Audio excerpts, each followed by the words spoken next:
The wind howled like a wounded animal through the avenues of East End, a neighborhood that was rapidly losing its soul to gentrification. For the developers, the storm was just a temporary delay in their endless construction.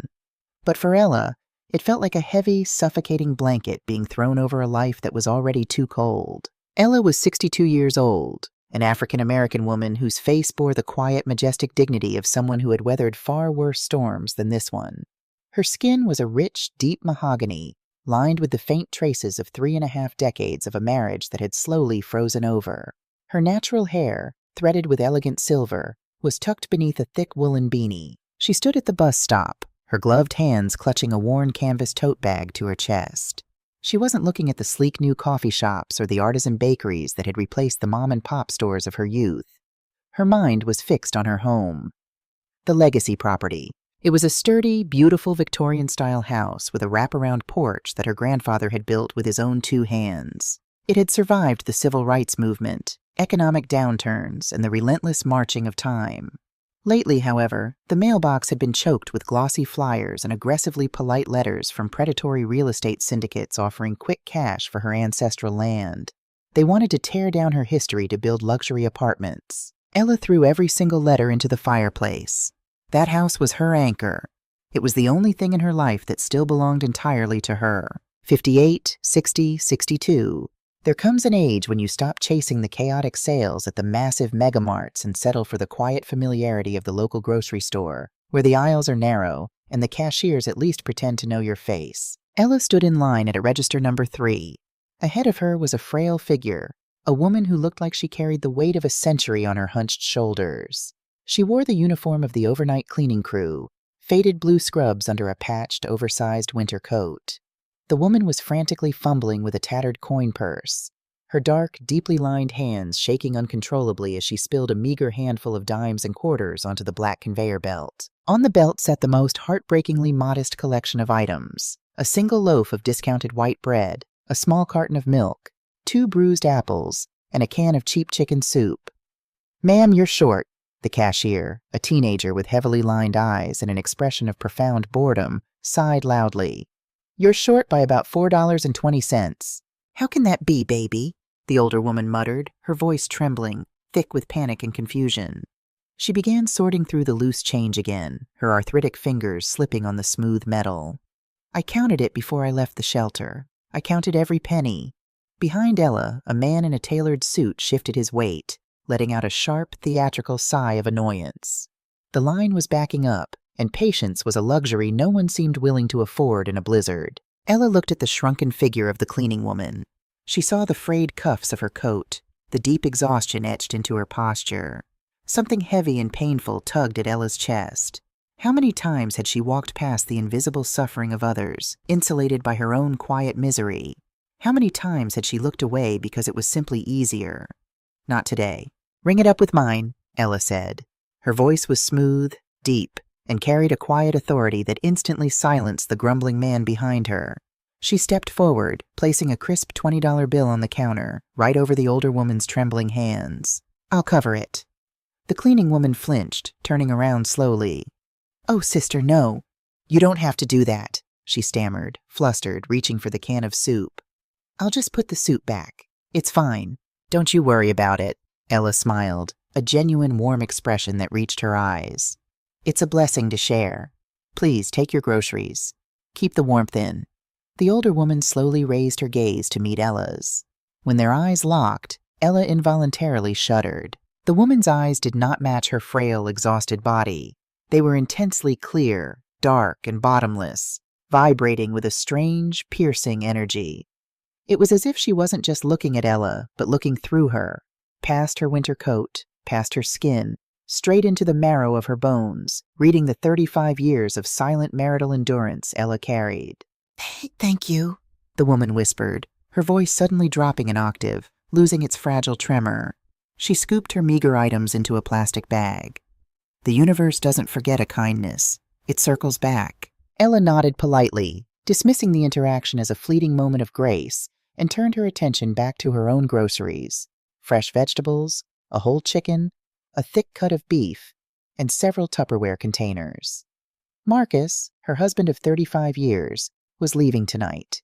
He was a long-haul trucker, and he had a grueling cross-country route that would keep him on the road for at least 10 days. Despite the emotional chasm between them, Ella still performed the duties of a traditional wife. She cooked his meals for the road, packed his bags, and washed his heavy denim jackets. It was muscle memory, a well-worn groove of obligation that kept her moving forward, even when there was no love left to fuel the engine. She bagged her items, paid, and hoisted the heavy tote onto her shoulder. She was halfway to the sliding glass exit doors when she felt a grip on her arm. It wasn't a gentle tap. It was an impossibly strong, iron-like clamp on the thick fabric of her coat sleeve. Ella gasped, spinning around. It was the cleaning woman. She stood uncomfortably close, her face mere inches from Ella's. She smelled of bleach, old rain, and something ancient, like damp earth. Her wiry fingers dug into Ella's arm with a desperate, frantic strength. "Listen to me very carefully," the woman whispered. The ambient noise of the beeping cash registers and the chatter of the store seemed to fade into a muffled hum. "Excuse me, you're hurting my arm." Ella tried to pull away, but the woman's grip was unyielding. "When your husband leaves for the night," the woman hissed, her eyes wide and unblinking, locking Ella in a hypnotic stare. "Do not touch the snow in the yard." Ella blinked, her mind struggling to process the bizarre command. "What?" "Do you hear me?" the woman repeated, enunciating every single syllable as if carving them into stone. "No matter what he tells you, no matter how much it piles up, do not shovel the driveway. Let the white lie untouched until the morning light." I don't understand."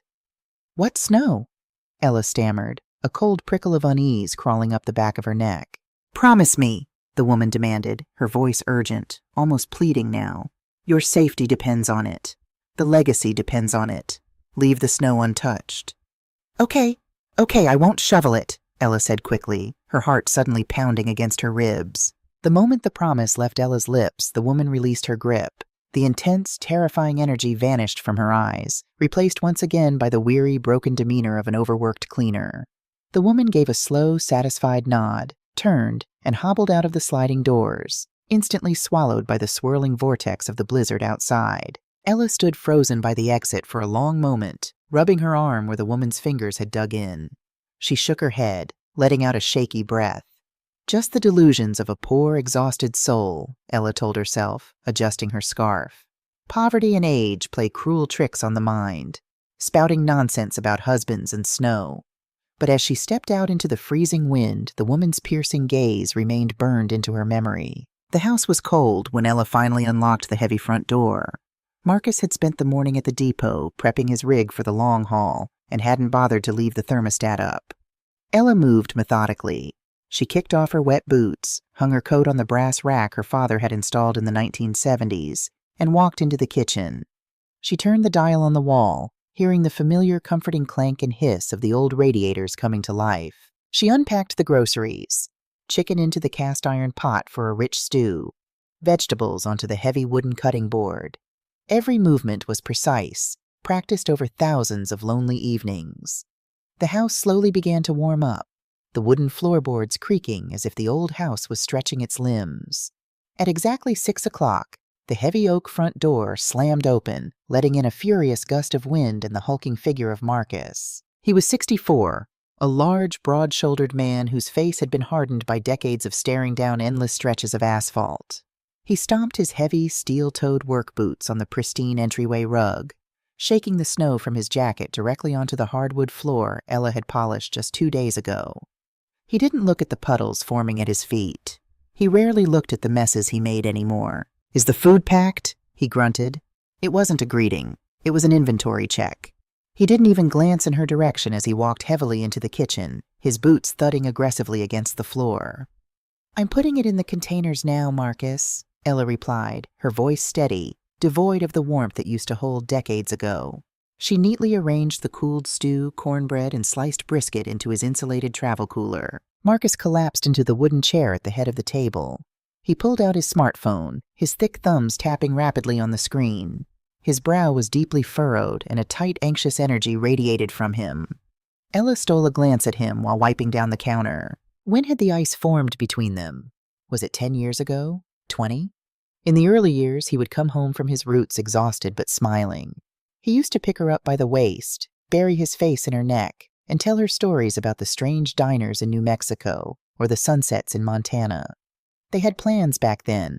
They had talked about children, about renovating the upstairs, about traveling the world when he retired. But the children never came, and as the years dragged on, the silence moved into the house, taking up residence in the spare bedrooms. The silence became a wall, and then a fortress. Now Marcus treated her not as a partner, but as a piece of functional furniture in a house he seemed to increasingly resent. "You need to clear that driveway tonight, soon as I leave," Marcus commanded, not looking up from his glowing screen. His voice was sharp, carrying an edge of unusual urgency. "It's piling up too high. The path to the gate is completely buried." Ella paused, the sponge hovering over the granite counter. "When your husband leaves for the night, do not touch the snow." The old woman's words echoed in her mind, suddenly deafening in the quiet kitchen. A chill that had nothing to do with the blizzard ran down Ella's spine. "Marcus, it's already pitch black outside," Ella reasoned, turning to face him. "The blizzard is at its peak. The news said it's a whiteout condition. If I shovel now, it's just going to drift right back over in an hour. I'll do it first thing in the morning when the storm breaks." Marcus finally looked up. His eyes, usually dull and detached, flashed with a sudden, vicious anger. "I said do it tonight, Ella," he snapped, slamming his heavy palm onto the table. The coffee cups rattled in their saucers. "I don't need back talk. You sit around this house all day doing God knows what. I'm out there breaking my back to pay the bills. The least you can do is keep the property clear. Shovel it tonight so the path is visible. I might have a buddy from the depot swing by tomorrow to pick up some tools from the shed. He needs a clear path." Ella frowned. Her intuition, sharpened by years of navigating his moods, instantly flared. Marcus was lying. He never lent out his tools. He guarded his shed with a bizarre paranoia. Why was he so desperate for the driveway to be completely cleared in the middle of a catastrophic storm? "I'll try," she said neutrally, turning her back to him so he couldn't see the suspicion hardening in her eyes. She snapped the lid onto his cooler. "When exactly are you leaving?" "Half an hour. The load is sealed and the dispatch is pushing me," Marcus said, his eyes darting back to his phone. He stood up abruptly. "I'm taking a shower. Get my duffel bag from the closet." 45 minutes later, Marcus was at the front door, zipped into his heavy thermal jacket, the duffel bag slung over his shoulder, the cooler in his hand. He opened the door, letting the screaming wind bite into the warmth of the hallway. He didn't step forward to kiss her cheek. He didn't say goodbye. He just paused, his hand on the brass doorknob, and turned his head slightly. "Don't forget the snow, Ella. I mean it. I want that yard completely cleared tonight." "Drive safe, Marcus," Ella replied, her face an unreadable mask. The heavy door slammed shut. The lock clicked. Through the front window, Ella watched his massive rig, which he had parked on the street, roar to life. The diesel engine grumbled against the storm, and a moment later, the red taillights faded into the swirling white abyss. Ella was alone. She stood in the hallway for a long time, listening to the absolute silence of the house. The grandfather clock in the living room ticked methodically. The radiators hissed. She walked into the living room and approached the large bay windows that overlooked the front yard. She pulled back the heavy velvet curtains. Cinematic cue. High-angle POV from the window looking down at the front yard. The yellow light from the street lamp cuts through the thick, swirling snow. The front gate, the winding stone path, the dormant rose bushes. Everything is buried under a flawless, thick blanket of white. It looks like a blank, untouched canvas. No human figures. No footprints. Absolute stillness beneath the falling snow. A deep, bone-weary fatigue crashed over Ella's shoulders. Her back ached. Her joints felt stiff. The thought of putting her heavy coat back on, dragging the metal shovel from the garage, and fighting the freezing wind in the pitch dark was physically repulsive. But it wasn't just the physical exhaustion that kept her standing still. It was the feeling in her gut, the sharp, persistent instinct that was screaming at her to listen to the stranger in the supermarket. Marcus's lie about the tools, his uncharacteristic panic over a buried driveway, the strange intensity of the old woman's warning. They weren't coincidences. Ella had lived long enough to know that the universe rarely deals in coincidences. Leave the white lie untouched. "All right," Ella whispered to the empty room. Her voice was steady, resolute. "Let's see what you're hiding under all this snow, Marcus." She let the velvet curtain fall back into place, sealing out the cold night. She didn't go to the closet to get her coat. She didn't touch the shovel. Instead, Ella walked upstairs, navigating the dark mahogany staircase by touch. She went into the master bedroom, changed into a thick, comfortable flannel nightgown, and climbed into the large, empty bed. Outside, the wind violently rattled the window panes, a chaotic symphony of winter. But inside, Ella lay perfectly still, her eyes wide open in the dark, waiting for the morning to reveal the secrets her husband had left behind. Ella awoke to a silence so profound it felt heavy. The relentless howling of the wind, which had battered the window panes all night, was gone. She sat up, the thick flannel sheets pooling around her waist. Her body ached with a dull, persistent tension, the physical manifestation of a night spent slipping in and out of fitful, anxious dreams. In those dreams, the eyes of the cleaning woman had stared at her, unblinking, from the dark corners of the ceiling. Ella swung her legs over the edge of the bed and pushed her feet into her fleece-lined slippers. She wrapped a heavy woolen shawl over her shoulders and walked out into the hallway. The house was freezing. Marcus had, predictably, turned the thermostat all the way down before he left, a petty cruelty she had long stopped arguing about. She patted down the wooden stairs, the floorboards groaning under her weight, and made her way to the kitchen to put the kettle on. While the water heated, she walked to the large bay window over the sink, intending to look at the damage the storm had left behind. She reached up and pulled the floral curtains apart. Ella froze, the breath hitched in her throat, trapped beneath her ribs. The yard was a flawless sea of white, completely burying the walkway and the flower beds. But someone had been there. Starting from the wrought iron front gate, a distinct trail of large, deep footprints marred the perfect snow. They were the heavy, blocky treads of winter boots. They didn't wander aimlessly. They moved with terrifying, methodical purpose. Ella pressed her palm against the icy glass, leaning closer, her heart beginning to thump against her sternum like a trapped bird. The tracks led straight from the gate to the living room windows. From there, the invisible trespasser had walked slowly along the perimeter of the house, stopping at the dining room window, then the kitchen, and finally the locked side door leading to the basement.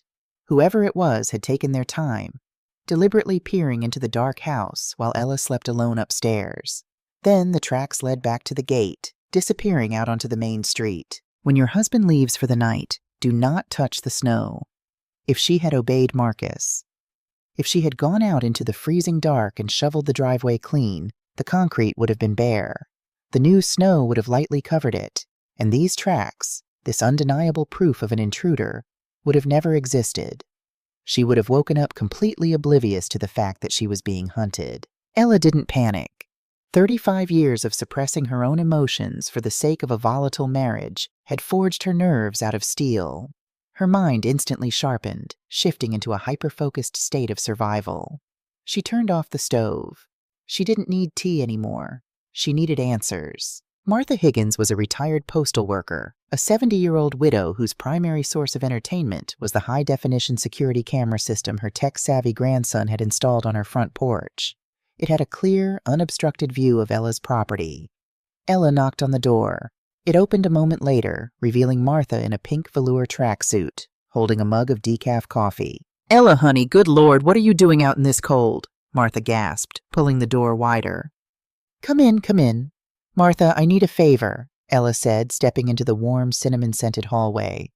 "I need to see your security footage from last night, sometime between 8 and midnight." Martha's welcoming smile faded into a look of sharp concern.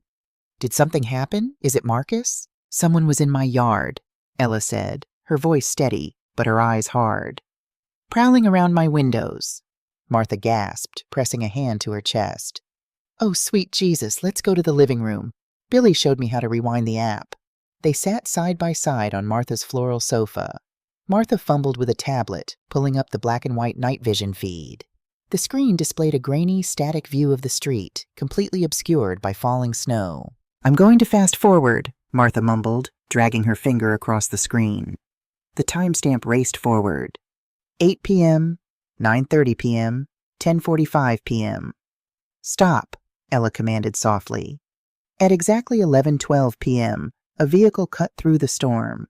It wasn't a rusty pickup truck or a battered sedan. It was a sleek, dark SUV.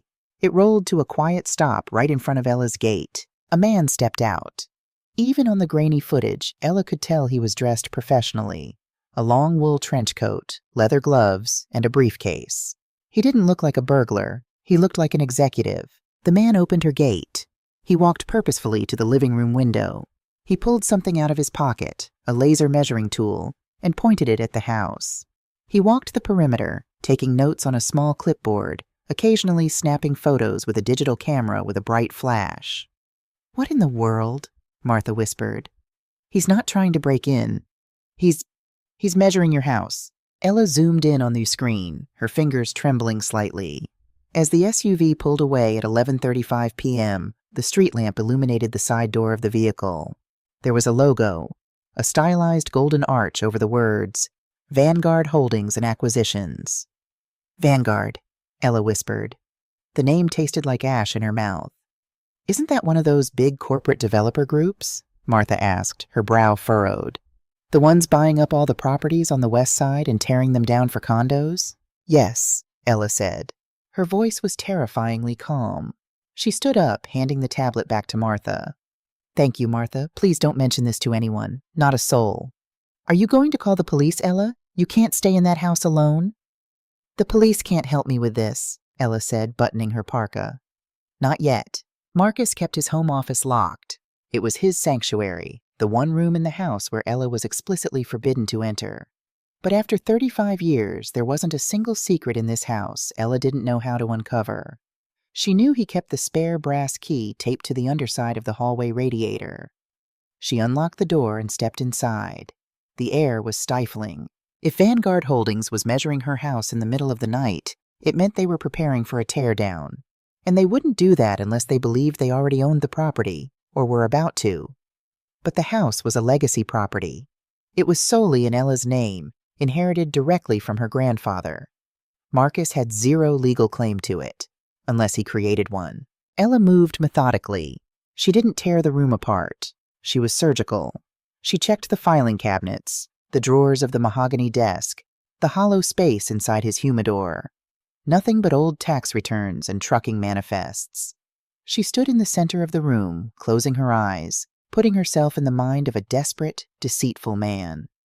Where do you hide the thing that could destroy your life? Her eyes snapped open and locked onto the mounted hunting trophy on the wall, a cheap taxidermied deer head Marcus had bought at a flea market to make the room look more masculine. Ella dragged a heavy leather chair over, climbed onto it, and reached behind the wooden plaque mounting the deer to the wall. Her fingers brushed against a small piece of duct tape. She peeled it back. A small black USB flash drive dropped into her palm. She climbed down, her pulse hammering in her ears, and plugged the drive into her personal laptop. The screen flickered to life. The drive was titled V Holdings. She opened the folder. There were dozens of PDF documents. She clicked on the first one, titled Preliminary Purchase Agreement. Her eyes scanned the glowing screen, processing the dense legal jargon. Her house, her grandfather's legacy, the wood she had polished, the gardens she had tended, the very walls that held the echoes of her entire adult life, was being sold to Vanguard Holdings for $350,000, a fraction of its actual market value, an absolute steal for a syndicate looking to demolish and rebuild. The closing date was set for this coming Friday, 4 days from now, but it was the second document that made the blood freeze in her veins. It was a scanned PDF titled Power_of_attorney_notarized. Ella opened it. It was a legal document granting Marcus full, unrestricted authority to act on her behalf in all matters concerning real estate transactions. At the bottom of the page was her signature, Ella Marie Vance. It was a flawless forgery. Every loop, every slant, every stroke of the pen matched her handwriting perfectly. He had spent hours practicing this, and next to it was the official blue stamp of a public notary. Twist one lands with a sickening thud. He wasn't just a bad husband. He was a criminal. He was selling the roof over her head while she slept, planning to take the cash and vanish, leaving her homeless and destitute at 62 years old. "You bastard," Ella whispered, the words slipping out as a jagged exhale. A profound, searing rage ignited in her chest, burning away the last remnants of the timid, submissive wife she had played for 3 decades. She reached for the mouse to print the documents. She needed hard copies. She needed to go to a lawyer immediately. Then she heard it. Crunch, crunch, crunch. Heavy tires rolling over the packed snow in the driveway. Ella froze. She looked out the window. Marcus's massive 18-wheeler was idling in front of the house. Climax 1 begins. Panic, sharp and metallic, tasted like blood in her mouth. The interstate must have been shut down due to the blizzard. He had been forced to turn back. She heard the heavy thud of his boots on the front porch, the rattle of his keys in the lock. "Ella!" His voice boomed through the downstairs hallway, echoing with irritation. "The damn pass is closed. I'm frozen to the bone. Make some coffee." She had less than 30 seconds. Ella's hands flew across the laptop trackpad. She ejected the USB drive, yanked it out of the port, and shoved it deep into her bra. She closed the laptop screen, wiped her fingerprints off the mahogany desk with her sweater sleeve, and practically threw herself out of the office. She pulled the office door shut, locking it just as the heavy footsteps started pounding up the wooden stairs. She sprinted silently in her socks into the master bedroom, dove under the heavy duvet, and squeezed her eyes shut, forcing her breathing to slow down into the deep, rhythmic cadence of sleep. The bedroom door swung open, hitting the wall with a loud thwack. "Are you deaf?" Marcus barked. Ella groaned softly, shifting under the covers, pretending to wake up. She rubbed her eyes, putting on a mask of groggy confusion. "Marcus? What time is it? I thought you were in Ohio by now." Marcus stood in the doorway, a hulking, imposing silhouette. Snow melted off his jacket, dripping onto the carpet. His eyes were narrowed, scanning the room, scanning her. For a terrifying second, Ella wondered if he could hear her heart hammering against her ribs, loud as a war drum. "I-80 is shut down. Black ice in a pileup," he grumbled, violently pulling off his jacket and throwing it onto a chair. "I have to wait it out until tomorrow morning." He paused, stepping further into the room. He sniffed the air. "Why does it smell like my cologne in the hallway?" he asked, his voice dropping into a dangerous, suspicious register. Ella's stomach plummeted. She had been in his office. The smell of his cheap aftershave must have clung to her clothes. "I was cleaning," Ella lied smoothly, her voice thick with fake sleep. "I dusted the upstairs landing this morning. I must have bumped the door to your office. You really need to stop smoking those cigars in there. The smell seeps right through the wood." Marcus stared at her for a long, agonizing moment. The silence stretched, tight as a piano wire. If he checked the office, if he noticed the deer head had been touched, if he realized the USB was gone. He was a large man, prone to explosive anger, and they were completely alone in the house. Finally, he grunted, breaking the tension.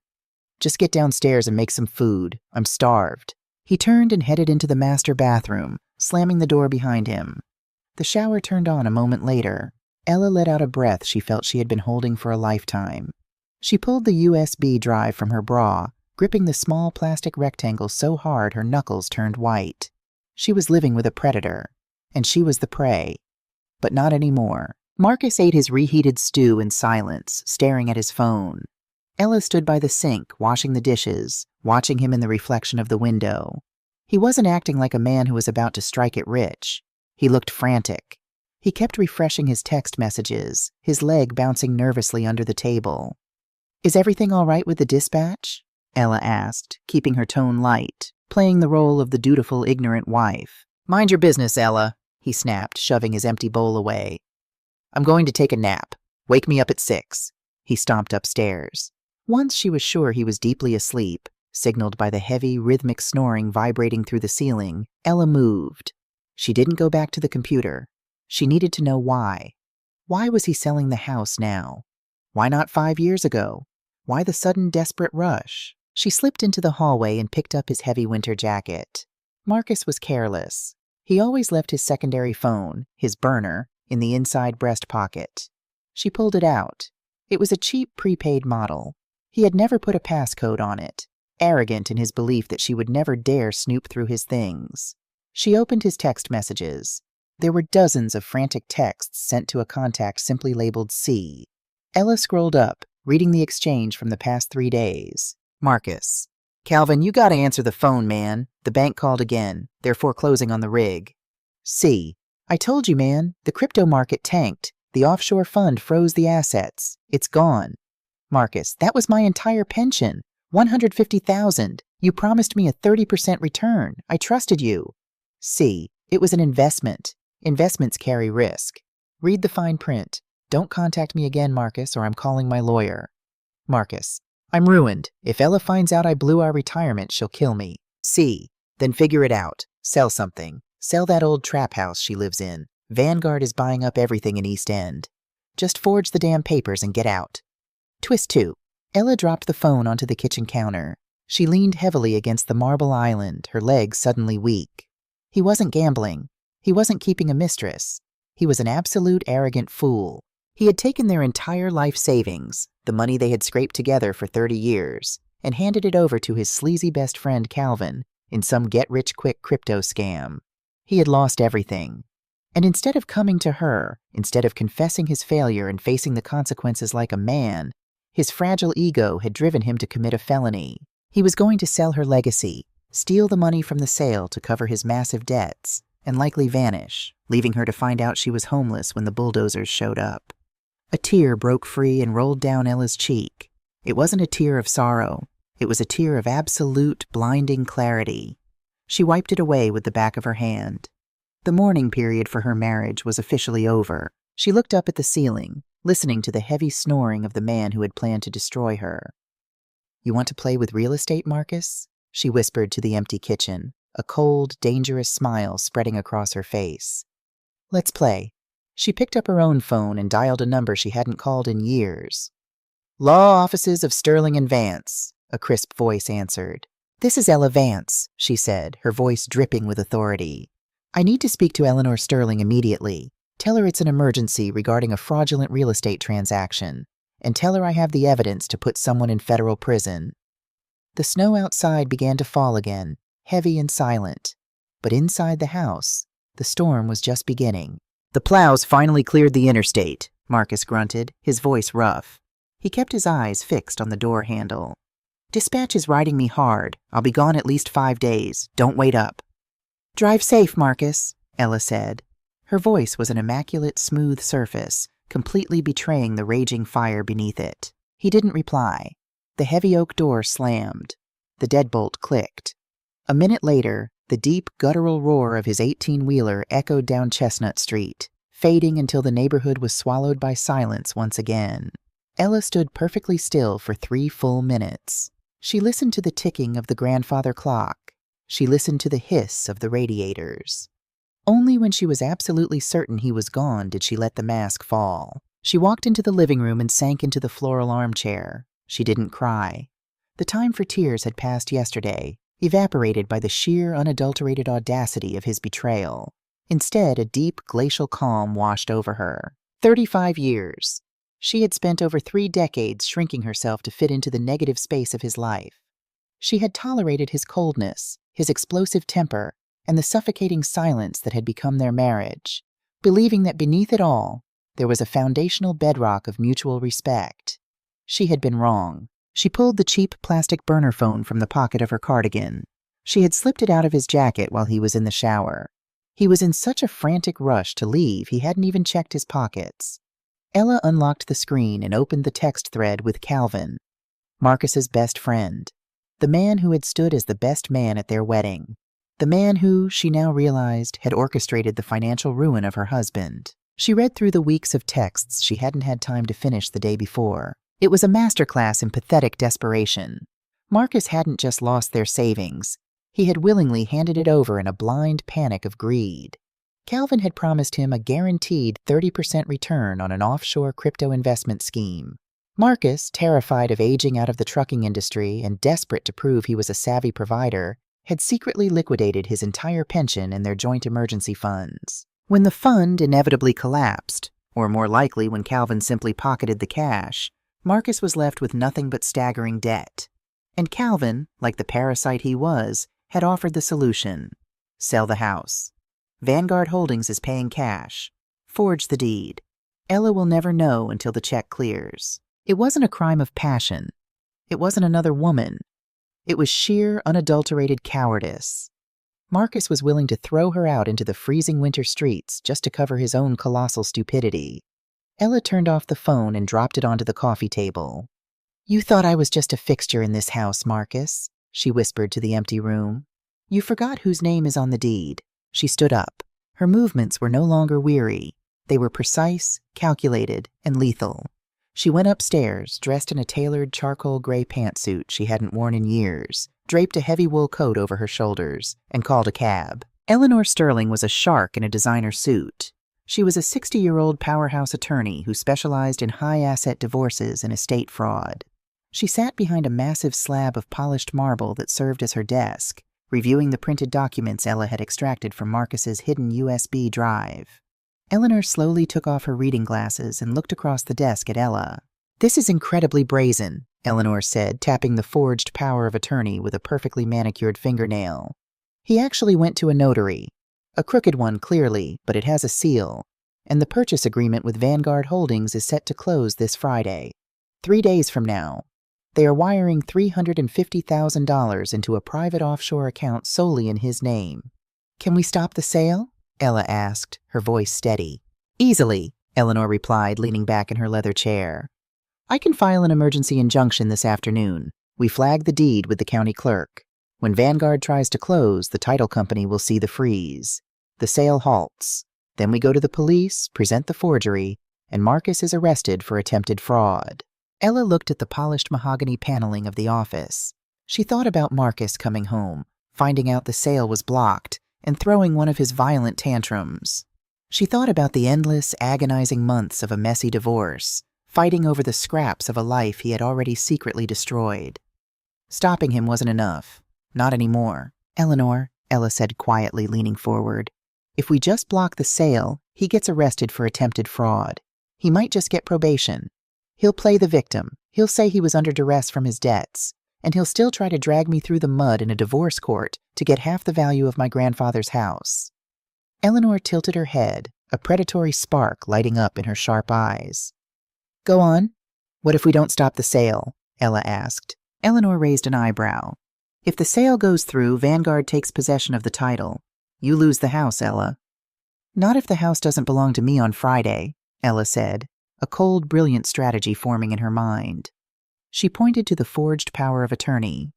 He forged my signature, giving him the right to sell the house. But what if I use that exact same signature, my real signature, to put the house entirely out of his reach before Friday? A slow, terrifyingly brilliant smile spread across Eleanor Sterling's face.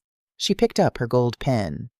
An irrevocable trust, Eleanor murmured, the legal gears turning rapidly in her head. Oh, Ella, that is ruthless. Explain it to me, Ella said. If we draft an irrevocable trust today, Eleanor explained, her voice dropping into a conspiratorial tone, you transfer the complete ownership of the legacy property from Ella Vance individual into the Ella Vance Legacy Trust. Because it's irrevocable, not even you can dissolve it without a court order. The house becomes a separate legal entity. And Marcus? Marcus's forged power of attorney only gives him the right to act on behalf of Ella Vance, the individual, Eleanor said, her smile widening. If the individual no longer owns the house, his forged document is completely worthless. But, and here is the beautiful part, he doesn't know that. Vanguard Holdings doesn't know that. So what happens on Friday when he signs the final closing papers with Vanguard? Ella asked, her heart beginning to beat with a thrilling, vengeful rhythm. On Friday, Eleanor said, leaning forward, resting her elbows on the marble desk, Marcus will sit down with the Vanguard executives. He will sign the final deed transfer.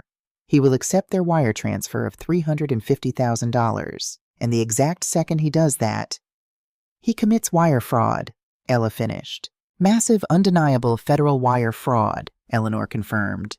He will be selling a property he does not own, using forged documents, to defraud a multi-million-dollar corporation across state lines. It won't be an attempt. It will be a completed federal felony. The FBI will be the ones knocking on his door, not the local sheriff. And Vanguard will lose their money, which will be frozen in transit, meaning their corporate lawyers will obliterate him. Ella sat back in her chair. The air in the room felt crisp, clean, and highly oxygenated. She felt powerful. She felt alive. Draft the trust, Eleanor, Ella said. Transfer the house. Let him sign the papers. At exactly 5 p.m., the front door opened. Marcus walked in. He wasn't wearing his dirty trucking gear. He was wearing a dark, ill-fitting suit he usually reserved for funerals. He looked incredibly nervous, sweating profusely despite the chill in the air. He carried a bouquet of cheap gas station carnations. "Ella, I'm home," he called out, his voice cracking with a forced, unnatural joviality. Ella stood at the kitchen island, pouring a cup of Earl Grey tea into a fine china cup. She wore a stunning emerald green silk blouse and black slacks. She looked regal. "Hello, Marcus," she said calmly, not turning around. Marcus stepped into the kitchen, holding out the flowers. I got back early. Dispatch let me off the hook. I thought maybe you could go out. Take a walk. Go see Martha across the street. Give me some time to decompress." He was trying to get her out of the house. Vanguard was coming. "I don't feel like going out," Ella said, turning to face him. She ignored the flowers. She picked up her teacup and walked past him into the living room, taking a seat in her favorite armchair. "Sit down, Marcus. You look pale." "Ella, seriously, I need the house to myself for a bit," he stammered, following her into the living room. His eyes kept darting to the front window. "I have a guy coming by to buy some of the old tools." "The tools," Ella repeated slowly, taking a delicate sip of her tea. "The tools you were so worried about that you ordered me to shovel the snow in the middle of a blizzard." Marcus swallowed hard. His collar looked too tight. "Yeah, exactly." "It's funny," Ella said, her voice dropping into a low, resonant timbre that commanded the room. "I checked the shed yesterday. The padlock hasn't been opened in a year. It's rusted shut." Marcus froze. The forced smile vanished from his face, replaced by a mask of sudden, cornered panic. "What are you talking about?" Before he could formulate a lie, the doorbell rang. It was a sharp, piercing sound that shattered the tension in the room. Marcus jumped. "I'll get it. You stay here. Go upstairs, Ella." "No," Ella said. She placed her teacup gently on the saucer. "I think I'll see who is at my door." She stood up and walked to the entryway, Marcus trailing behind her, stammering protests. Ella pulled the heavy oak door open. Standing on the porch were two men. One was the man in the trench coat from the security footage. The other was a younger man carrying a sleek leather briefcase. "Mr. Vance?" the man in the trench coat said, completely ignoring Ella. "I'm David Thorne from Vanguard Holdings. We have the final closing documents and the wire confirmation for the property transfer." Marcus looked like he was going to vomit. His face drained of all color. He looked from Thorne to the briefcase, and then, slowly, terrifyingly, down at Ella. "Vanguard Holdings," Ella said, her voice dripping with mock innocence. "Are you the men buying Marcus's old tools?" Thorne frowned, looking confused. "Tools? No, ma'am. We're here to finalize the purchase of this property. Mr. Vance holds the power of attorney to execute the sale on your behalf." "Shut up," Marcus hissed at Thorne, his hands shaking violently. He turned to Ella, his eyes wide, pleading. "Ella, let me explain. I had to. I was in deep. Calvin screwed me over." "I know about Calvin, Marcus," Ella said. Her voice was ice. Absolute 0-degree ice. "I read your texts. I know you lost everything because you were greedy and foolish." Marcus stumbled back a step, hitting the hallway wall. You knew?" Thorne, realizing something was horribly wrong, stepped back. "Mr. Vance, do we have a problem here? Because the $350,000 has already been wired into the escrow account, pending these final signatures." "No problem," Ella said, turning her sharp gaze to the Vanguard executive. "Except for the fact that my husband doesn't own this house, and neither do I." Thorne blinked. "Excuse me?" Ella reached over to the hallway console table and picked up a thick navy blue legal folder. She held it out to Thorne. "As of Wednesday morning, this property is legally owned by the Ella Vance Legacy Trust, an irrevocable entity," Ella stated clearly. "The power of attorney my husband forged, the one you failed to properly verify, is entirely useless, which means you just wired $350,000 for a fraudulent transaction." Thorne snatched the folder, flipping it open. His eyes scanned the legal seals, the dates, the signatures. The color drained from his face just as quickly as it had from Marcus's. "You set me up," Marcus breathed, his voice a horrified, trembling whisper. He looked at his wife of 35 years as if he were seeing a ghost. "You let me bring them here." "I didn't set you up, Marcus," Ella said, taking a step toward him. Her posture was flawless, her presence towering over his crumbling form. "You built this trap with your own greed. I just locked the door behind you." "This is fraud," Thorne yelled, panic setting in as he realized his career was likely over. "We wired the money. Where is the money?" "The money," a new booming voice echoed from the street, "is currently frozen by federal mandate." Everyone turned toward the porch. 3 dark sedans had rolled to a silent stop in front of the house, blocking the driveway. 4 agents in dark windbreakers with the letters FBI emblazoned on the back stepped out. Behind them, a local police cruiser pulled up, its red and blue lights flashing silently, reflecting off the melting snow. Climax 2 reaches its peak. Agent Miller, a tall, no-nonsense woman, walked up the steps onto the porch. She looked at Thorne, then at Marcus. "Marcus Vance?" Agent Miller asked. Marcus couldn't speak. His knees buckled slightly, and he leaned heavily against the doorframe, his breath coming in short, ragged gasps. "You are under arrest for federal wire fraud, forgery, and attempted grand larceny," Agent Miller stated, her voice cutting through the evening air with absolute authority. 2 agents stepped past Ella, grabbing Marcus by the arms and spinning him around. The metallic click of the handcuffs snapping shut around his wrists was the loudest sound Ella had ever heard. It sounded like a padlock snapping open on a cage she had been trapped in for 3 decades. "Ella," Marcus sobbed, his face pressed against the wall by the agents. Please, Ella, after everything we've been through. You can't do this to me. I'm your husband." Ella walked slowly up to him. She didn't look angry anymore. She just looked tired of looking at him. "You stopped being my husband a long time ago, Marcus," she said quietly, so only he could hear. "When you leave tonight, don't worry about the snow in the yard. I won't touch it." The agents pulled Marcus away, leading him down the steps and shoving him into the back of the cruiser. Thorne and the other Vanguard executive were cornered by 2 other agents, their briefcases confiscated, their faces pale with the realization of the legal nightmare they had just walked into. Ella stood on the porch, her arms crossed over her chest, the cold evening wind rustling her silk blouse. The red and blue lights painted her face, but she didn't flinch. She watched the cruiser back out of the driveway and disappear down the street, taking 35 years of misery with it. It was late May. The windows were thrown wide open, letting in the sweet scent of blooming lilacs and the warm afternoon breeze. The house was transformed. The dark, oppressive mahogany furniture Marcus had hoarded was gone. The heavy velvet curtains had been replaced by sheer white linen that danced in the wind. The air felt light. The house felt like it was finally breathing again. Ella stood by the kitchen island, a canvas apron tied around her waist.